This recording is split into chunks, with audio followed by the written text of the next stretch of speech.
Quite nice that we're here in a children's theatre, actually, because what I wanted to do today was tell you a story. Story about markets, story about a particular market in South London, which has been a big part of my life for the last year or so. It's also a story about markets in general, and money, and the things we do with it, and the things we do when we haven't got a lot of it. And it starts about 5 years ago, when I was sitting in a squat in Sheffield. I say a squat. It was actually a 40-room factory on the edge of the city centre with enormous spaces. There were kind of attics that were great for artists' studios and huge basements, which were amazing for parties. And it had been sitting empty for about 10 years at the point when some friends of mine took it over. We had a lot of fun running that place. We didn't just do parties. We also did workshops. We had a hack lab. We had discussion groups. You'd have people would come from all over the country to spend a weekend sleeping in the upstairs rooms in this drafty factory, to spend a weekend discussing climate change or the future of cities or Adorno's theory of the role of culture in society. And we did have parties as well. And it was an amazing time. It was an amazing experience, and I met some really inspiring people. And there were a couple of things that really used to annoy me. The first of those was in our weekly management meetings. We didn't call them management meetings. It's not a very squatty term. But they were management meetings, and they were as long and as tedious as that makes it sound.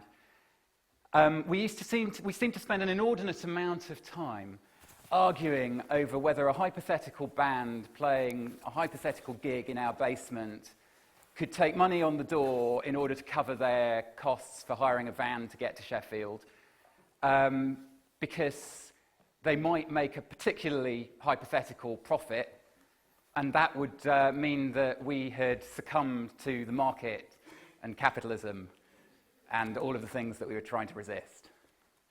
And I totally understood where people were coming from, because I understood the desire to create a space in the middle of a city which is not defined by people spending or making money, and why that was important to people. But I also found these endless discussions about it really annoying, and this kind of preoccupation with trying to be uncontaminated by money somehow.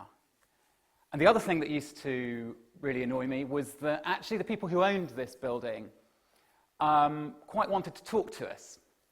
They weren't completely opposed to the idea of somebody doing something useful with it whilst it was sitting empty.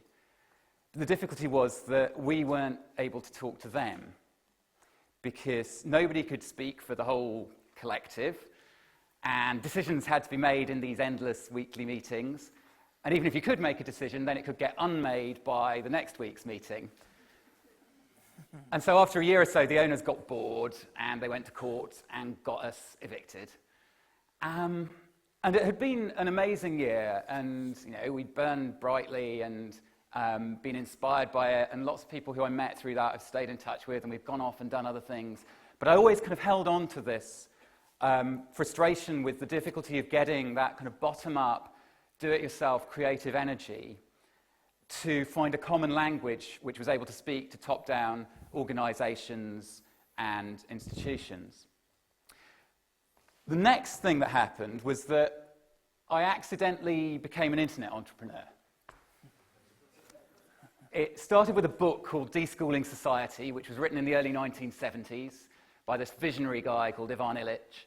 And he had this picture of learning webs that would connect people and would make schools and colleges and universities unimportant, because you could find the person down the street who got interested 2 years ago in the thing that you just got interested in and meet up with them, and you could learn from each other and unlock all of this talent and knowledge and experience that's out there in society. And I was really fascinated by this book. And then I met a guy called Paul Miller, who at the time was working just over the road from here at a think tank called Demos. And he was the first person I'd ever met from a think tank. and the first person I'd ever met who was involved in trying to influence government and shape policy and how the world works in that way. And so I kind of trapped him in the corner of a pub and talked at him for about 2 hours about Ivan Illich. And luckily for me, I wasn't the first person to have mentioned Illich to him that year. He'd also had Charlie Leadbeater bending his ear about Illich because they were working on a pamphlet together called The Pro-Am Revolution. And so rather than thinking that I was just a hairy lunatic from Sheffield, Paul thought, oh, maybe there's something in this Illich stuff. And we carried on kicking around these ideas over the next few months with some mutual friends. And soon enough, that led to something called School of Everything, which is a website, a startup. We built the site. It makes it really easy to find somebody near you who wants to learn something that you're interested in learning, or who wants to teach something that you want to learn. And it started with this principle that everyone has something to teach, and everyone has something to learn. And as far as I was concerned, that had a lot in common with what we'd been doing in this big old factory in Sheffield, and these free schools and chaotic seminars that we used to organise at the weekends. And it had the same kind of spirit of freedom and anarchy and DIY. But on the other hand, we had taken money from a group of angel investors and set up a company. And when people tried to explain what School of Everything did, they often described it as a marketplace for face-to-face learning. And my friend, Socialist Dave, cornered me in the pub one evening and said, Dougald, this marketplace for learning stuff, it's just Thatcherism. And I wanted to understand why I didn't think he was quite right. And to be able to explain that in a way which made sense to me and made sense to both the new friends that I was making in the internet world and the old friends that I made in squats. And so I wrote a blog post which was called How I Stopped Worrying and Learned to Love the Market. And the main idea in the blog post was that there's a big difference between the market as an abstraction, as an exchange system, a set of numbers, a principle to which everything else is meant to be held accountable in society, and the marketplace as a social institution which is much older and much more human and complex and mixed up and enduring. The marketplaces are places that you go to trade, but also places you go to hang out with people, to meet old friends and make new ones, to hear stories and gossip and songs, to pick up girls. And in particular, the characteristic of a good marketplace is that whether or not you're welcome there doesn't depend purely on whether you have money to spend that day. And that's the difference between a marketplace and a lot of the spaces we have in modern societies. It's the difference between a marketplace and a supermarket or a Starbucks. And that was the kind of feel that we wanted School of Everything to have. And so there I was writing blog posts about marketplaces, and we built this site, and it was doing pretty well. And it's got 30,000 members now. And earlier this year, it got chosen by the Department for Business, Innovation and Skills to be the UK's national adult informal learning platform. But I got itchy feet because I like starting things and I like telling stories, and I'm not as good at running things day to day.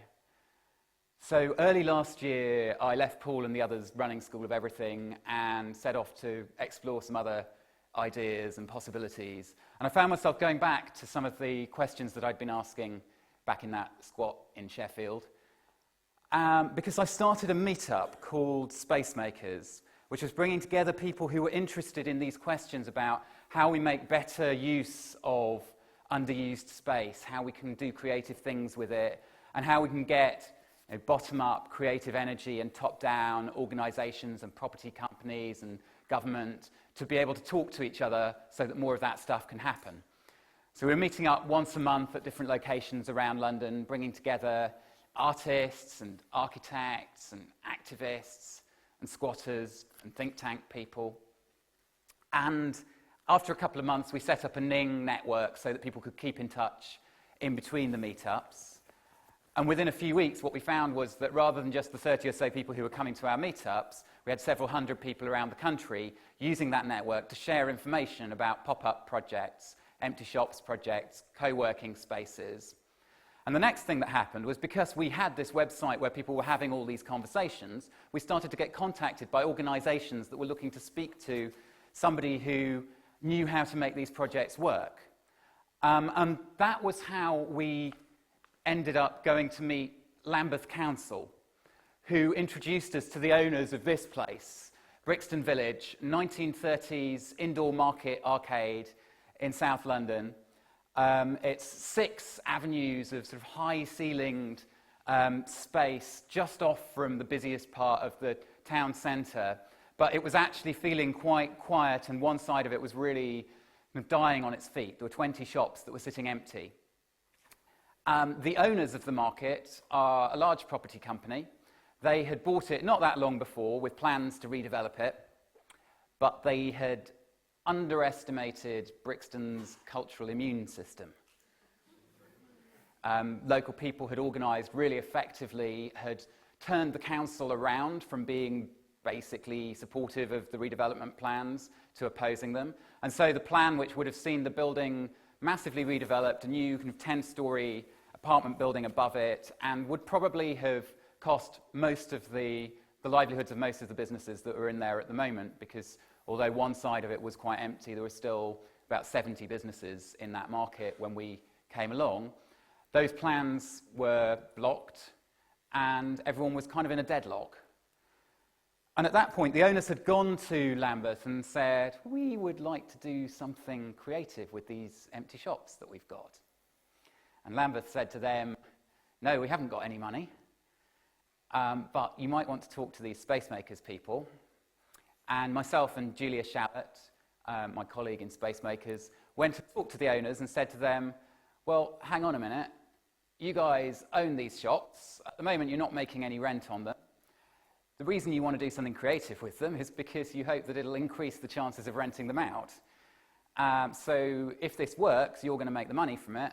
So rather than looking to the council or somebody else to put up some arts funding for it, you guys should fund us to do a project.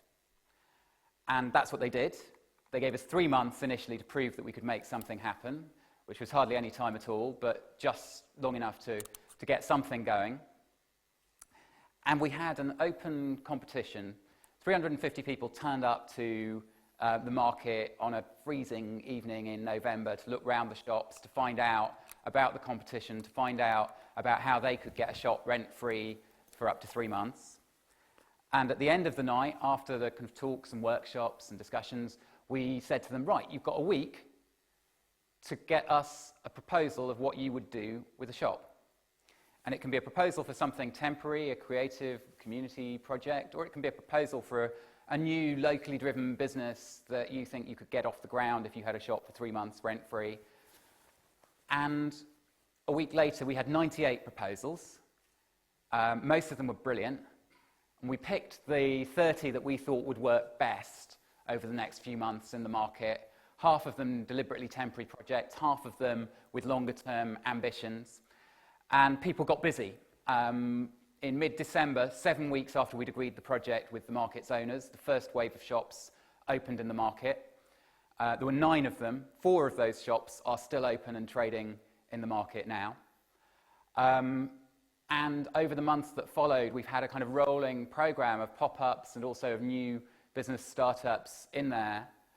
But it wasn't easy, and in particular, kind of after Christmas in January, it got really cold, and everyone got really scared. Because although there were these fantastic new shops which had opened in the market, there was still no footfall. The place was pretty dead, particularly the side where our guys were. And some of these new shopkeepers were sitting there for half a day without seeing anyone come into their shop, let alone buy anything. And we were scared too. Julia and I were sort of sitting there thinking, God, we've built up all these people, we've given them these hopes, and they're investing their time and their money in making this happen. And what do we know about running a market? And then it was at that point that I found myself going back to that blog post that I'd written about the difference between the market and a marketplace. And I realised that as I wandered around Brixton Market, what I saw was exactly the thing that I'd been writing about. It wasn't just a place for economic activity, although that was the reason that it existed. It was also a place where people came to hang out. It was a place you saw people all the time stopping to talk to their friends. You saw people having arguments. You saw people preaching on the street corner. You saw people putting up posters for public meetings and gigs. And I thought, well, what if we can build on what's here already and bring more people down here to the market to give these guys a chance of getting their businesses off the ground by making it even more of a place where people come to hang out and to spend time and to hear stories and to hear music. And that's what we did. We started organising events every Saturday and now every Thursday night until 11:30 at night now. We have performances, we have all kinds of pop-up art and stalls, and stuff happens down there. And it was really important to me that it was a weekly thing, because that's the most complex repeating pattern that people can remember without needing to use a diary. And that means that it can spread by word of mouth, because somebody can say, oh, there's always something good going on a Saturday afternoon at Brixton Village. And so gradually it built up. But we also realised, there were 5 of us working part-time to make this project happen, and we realised that we could put all our energy into organising these events without being able to really get it off the ground, and we'd just burn ourselves out. So in the same way as we'd opened up the market itself and the empty shops as a platform for other people's content, we thought, well, let's open the market for events and think about that as a platform as well. And so we started having an open meeting every Tuesday night in the pub over the road. You can come down to it. It's at the Dog Star, 6:15 on a Tuesday night. And anyone can come along to that meeting and put forward an idea for something that they want to do in the market on a Saturday or on a Thursday night. And we've never said no to an idea that someone's brought along to that meeting. Doesn't mean that they've always happened, because the responsibility for making something happen stays with the person who proposes it.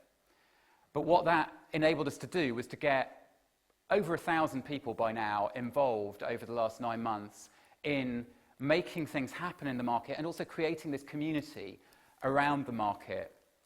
And it's been a success. Of the 20 shops that we started out with, all of them are now let to paying tenants. It's the first time since 1979 that market has been fully occupied. Between 2000 and 2010, there was never less than 15 shops sitting empty there. And it's not just us who think it's been a success. The Evening Standard and the New York Times and a few other people agree, and that's very nice of them. And so, in a sense, this is kind of a story about guerrilla regeneration, about how you can kind of get things happening with a sort of DIY approach, and help a landlord that doesn't know how to fill its empty shops, fill them, and help people have a lot of fun along the way. But I think it's also a story about something slightly bigger, which is how you get lots of good things happening with not very much money involved in a situation. Because the multi-million-pound company that owns that market hadn't been able to make it work, and we could on a budget not much longer than a shoestring. And we were able to do that because we looked at the community around the market as an asset rather than a nuisance. And we looked at the fact that there'd been people who were prepared to organise to stop that market being knocked down and redeveloped as a sign of how much people cared about it and wanted it to work. And at one level, that's all very warm and fuzzy. But it might also be important, because the markets on which we depend as a society haven't been treating us very well in the last few years. And there's no guarantee that the worst of the kind of economic troubles that we've seen are behind us rather than ahead of us. And there's a public conversation starting to emerge in this country right now about why it seems to be that our generation in our 30s or 20s are feeling like we're poorer than our parents were when they were our age. And if that's what the future looks like, then I think it's possible that this kind of DIY culture, which I learnt about in Squats, and which connects 1970s visionaries like Illich to the everyday reality of a Web 2 world, and which we've been able to apply in Brixton to make a marketplace which hadn't been working for a long time into something which works again, it's possible that that's not just a kind of countercultural fringe, somewhere to go spotting trends and finding styles for next year's adverts. It's possible that it's actually the thing which is going to continue working as a lot of the stuff that we grew up with becomes increasingly unreliable. And I'll tell you for what it's worth what I think the future looks like. The things that are most likely to still be there in the future are not the things that look most futuristic. They're not the things that seem most indispensable. And they're certainly not the things which are most marvelously optimized to the way that the world works right now. The things which have the best chance of being around in the future are the things which have worked in the widest possible range of situations and will continue to work in the widest possible range of situations. Supermarkets have been around for about 2 generations. The first stock exchange was in Amsterdam in the 17th century. If you look at any time and place in which people have lived in any significant numbers, you will find something which is substantially a marketplace, a place where people meet and trade, but also a social space, a space where people catch up on stories, a space where you hear new songs, a space where you pick up girls.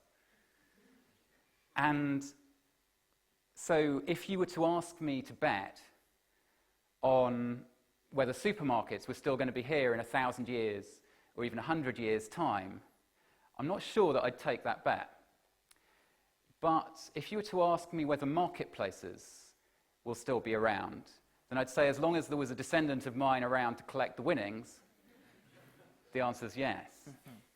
And so that's why, to the horror of my socialist friends, I ended up learning to love the market.